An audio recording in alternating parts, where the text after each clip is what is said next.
Well, the video has started. It is 9:45 p.m. 25th September 2025. In this very day, our vacation of Durga Puja has started. But I'm here to teach you about development and the related issues. In this agenda, we have introduction to growth and development, poverty and inequality, basic indicators of development, and sustainable development goals. So you gotta know who I am, right? Who am I? I'm Mohammad Mirajul Islam, Department of Civil and Environment Engineering, first year, first semester, SAST. So in this chapter of economics, like development and related issues, first I'd like to talk about economics. Everyone thinks economics is just numbers, spreadsheets, equations, graphs, and big shot. But no, I think economics is a very basic knowledge.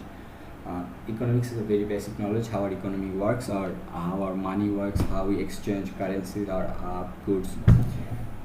Suppose a very normal person knows how to exchange money, how to use money.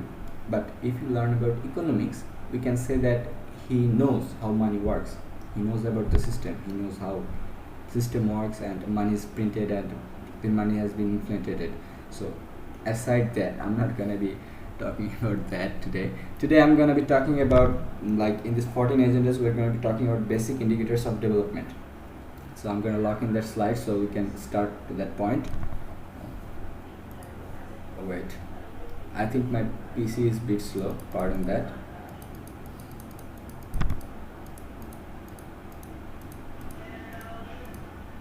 I think we're in the right slide. So basic indicators of development. This topic covers the basic indicators of development, as I said, which are used to measure a country's progress, but beyond simple economic output. Development is viewed through three main lenses: real income, health, and education. What does real income means? Real income means what are we earning? It is calculated by gross national income (GNI) per capita, and gross domestic product (GDP), and average income per person in a country, and obviously the real income. Suppose it is GNI, total income earned by country's residents. If a person is to simplify this term, if a Bangladeshi citizen lives in Saudi Arabia and he is earning money there but sending money to home as a remittance, it is not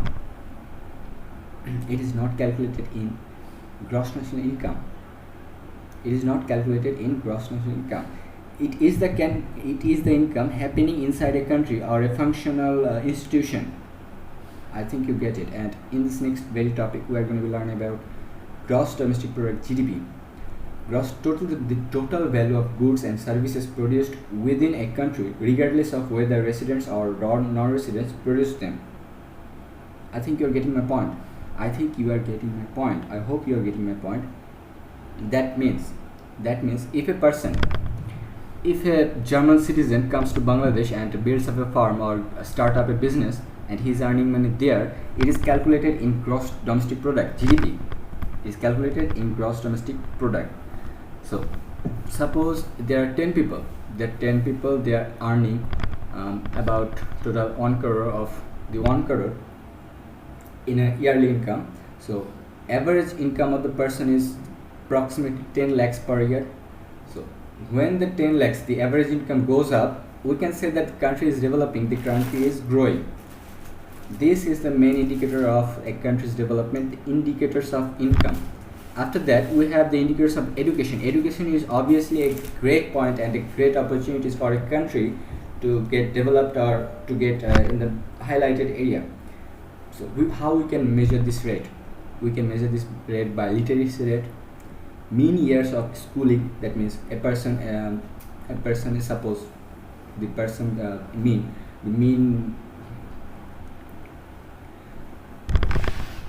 a person has how many years the person has spent on the school and expected years of schooling.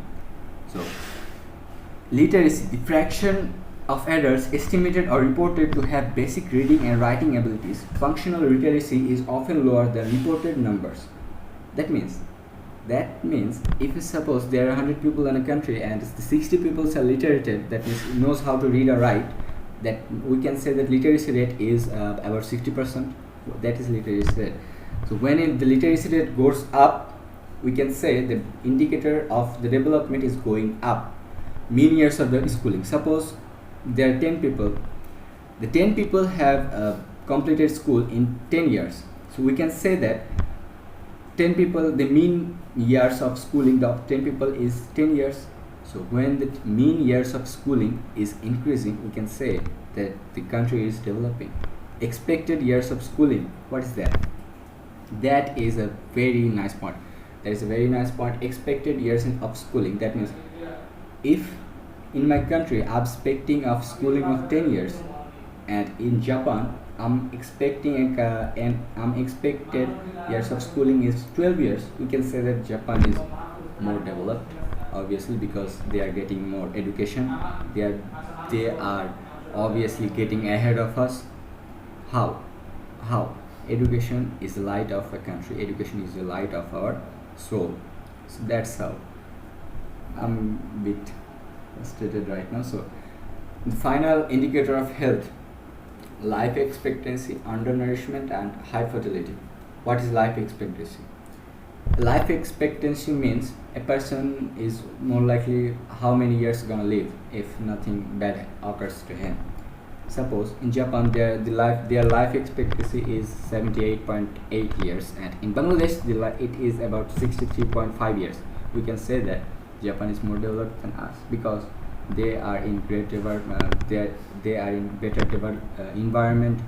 They have better health system. They have better nourishment system. So when life expectancy of a country or of the people goes up, we can say the health is the development is uprising. Undernourishment. What is undernourishment? Undernourishment means how many people are not getting taken care of. They're not right food or right nutrition, or not a better quality of environment. That is undernourishment. When I'm gonna explain this with an example, obviously, because in my topic it is very short, but I have to explain it to you a very friendly way. Suppose there are 10 people that are not getting proper nutrition in Bangladesh, and in Japan there are only one people who are not getting proper nutrition or proper environment for his growth. So what we can say? We can say the undernourishment rate of Bangladesh is far more greater than Japan.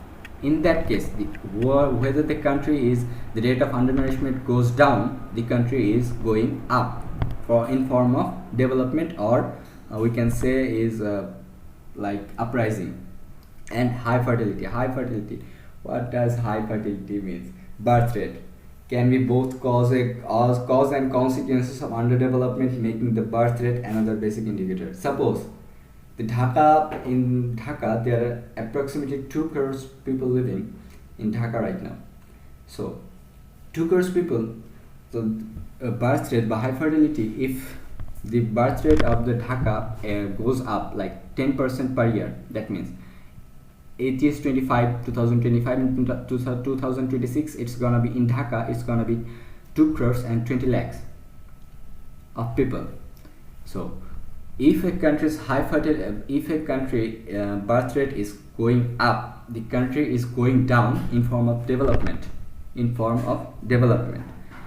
So in this conclusion, we can say that development is development is obviously is uprising our situation, develop our betterment of our future. And how can we measure development of a countries? Of obviously income, health, and education indicators. I have explained this topic as far as I can, and my English is not that good. Hopefully my second language is English, so I do just fine in real life. Thank you for your time, and thank you everyone.